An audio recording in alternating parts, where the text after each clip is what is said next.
अस्सलाम वालेकुम जी, तुसी देख रहे हो इफ्तिखार अली टीवी ते मैं तोड़ा मेज़बान मुहम्मद इफ्तिखार। जिस तरह तुसी जानते हो हर रोज़ मैं भरावां वास्ते किसी न किसी जानवर की वीडियो ले आना। अज इस तरह एक मैं तोकड़ माई की जनाब तोड़े वास्ते लैके आए वीडियो। पहले आप जानवर दिखाने, उस तो बाद आप मालक नाल भी करांगे सारियां गल्लां।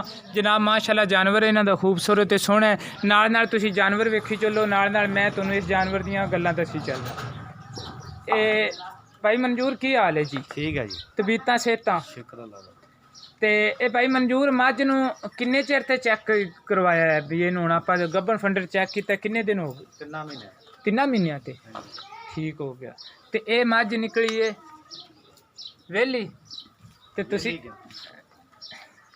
यानी कि गब्बन नहीं टोर छोटे बच्चे अगल है जानवर जनाब है जनाब थोड़ियां नज़रां दे सामने वो आप मालक नाल करनियां बाद दे विच लै चलेगा बाहर गली च लै जानवर जनाब थोड़ियां नज़रां दे सामने पहले जनाब तुहानूं जानवर की तसल्ली करवा दी उस तो बाद आप करनी मालक नाल गल्लां। ये जनाब तोकड़ माझी दे 3 महीने होए सी इन्हां नूं हमला करवाई नूं ते ओ मैं जनाब चेक कीती ते ओ निकली है वेली। ये आंदे ने जनाब असीं करनी है सेल। एक मिनट इत्थे रोक के अगों पिछों जनाब माई की तुसी तसल्ली कर लो। सिंगां दियां कन्नां दियां एक अखें की जनाब है जी काली ते एक अख है जी चिट्टी। लै भी आगा लै चल अंदर माल आ गया। लै चल लै चल लै चल लै इत्थे ठल्ली माड़ा जा मज ठल्ली ठल्ली ठल्ली ठल्ली चल बस खड़ी रहन माई दी जनाब तुहानूं करवा दी तसल्ली। माशाअल्लाह थोड़े जे थण वहावने ने थल्लों थणा की माड़ी जी तसल्ली करवा दईए। माशाअल्लाह थण चड्डी दी जनाब सोहनी ते हुण जनाब इहदे थल्ले है एक टाइम चोंद अगले टाइम चोंदे या पिछले टाइम चोंदे जी? अच्छा ये जनाब सैकंड टाइम एक टाइम हो रही है इहदी चवाई ते इहदे थल्ले जनाब दुध है तकरीबन 3 लीटर ते हुण जनाब आप मालक नाल करनी उरा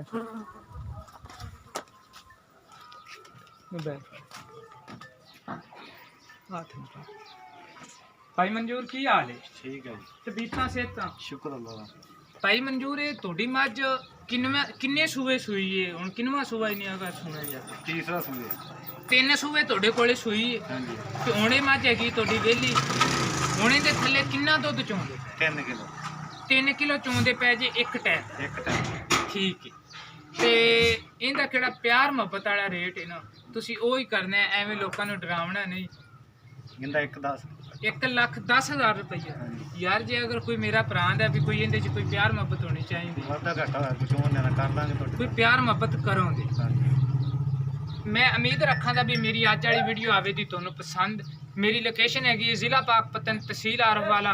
इस टाइम मैं अड्डा रांगशाह दे नाल 50 SP दे विच जनाब खड़ा। ये मेरी हैगी लोकेशन ते 50 SP मेरा चक हैगा। ते जे अगर मेरी वीडियो तुहानूं आवे पसंद सर तुसीं इहनूं लाइक भी करना है ते शेयर भी करना है। इफ्तिखार अली टीवी नूं सबसक्राइब भी करना है। तुसीं करो साडे नाल राबता 0346 87 87 250। इसे नंबर ते मेरे चलदी WhatsApp ते इसे नंबर ते जनाब ईमो। मिलां दे अगली वीडियो पाकिस्तान जिंदाबाद।